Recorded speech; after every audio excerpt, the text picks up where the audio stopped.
Hey there, brother. This is Steve Horseman with Good Guys to Great Men. Thank you once again for tuning in this weekend with me. Hey, let's talk about sex. More specifically, let's talk about the male libido. If you could read the dozens of applications we get for coaching consultations every single month, they always go like this. 99% of them.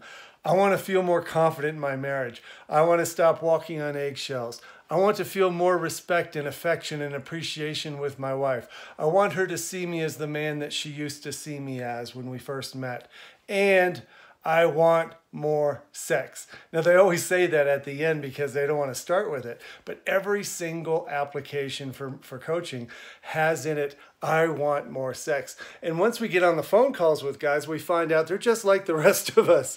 If they thought that they were having sex, all the other stuff they think would not be an issue.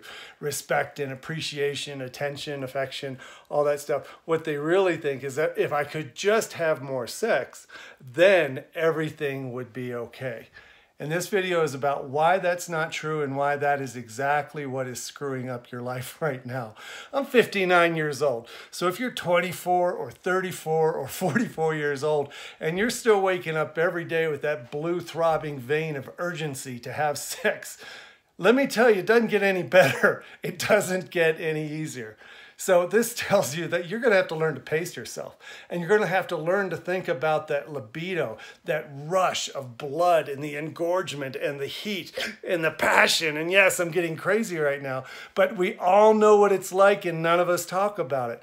And the thing that's frustrating, we think the solution is to get her to say yes to having sex, and that becomes the one and only priority we have. And when that becomes the one and only priority that you have in your mind to get the relief from that drive, you're losing out on all kinds of other stuff. Now, what kinds of other stuff? Sexual energy is not just reproductive energy. Sexual energy is erotic in the sense that it's surprising, it's creative, it's inventive, it's productive, it's unpredictable, it's goofy, it's fun. Erotic energy is humor and telling jokes, it's dancing, it's doing something unexpected for a change, it's creative, it's doing something you've never done before because you just want to.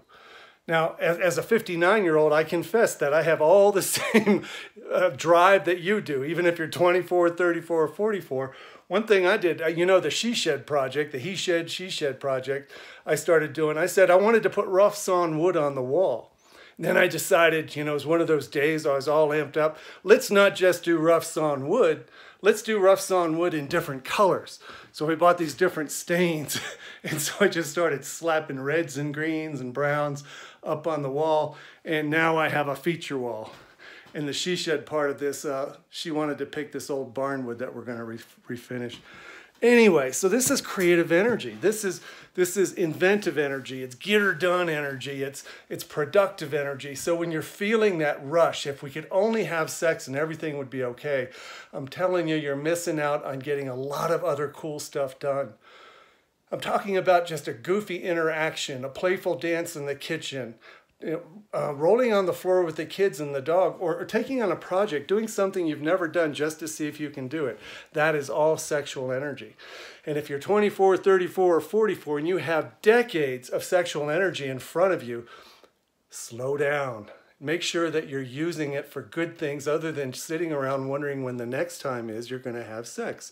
We all know what that's like, and I'll say it again, that is exactly what sabotages men from having the kind of intimacy they want. You have to explore all types of intimacy and make sure that that libido of yours is being used creatively in many different ways.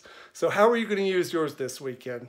Make a comment to this video and let us know what you're going to do this weekend with that energy that's different than asking for sex. I hope that makes sense to you, brother. Have a great weekend. Bye-bye.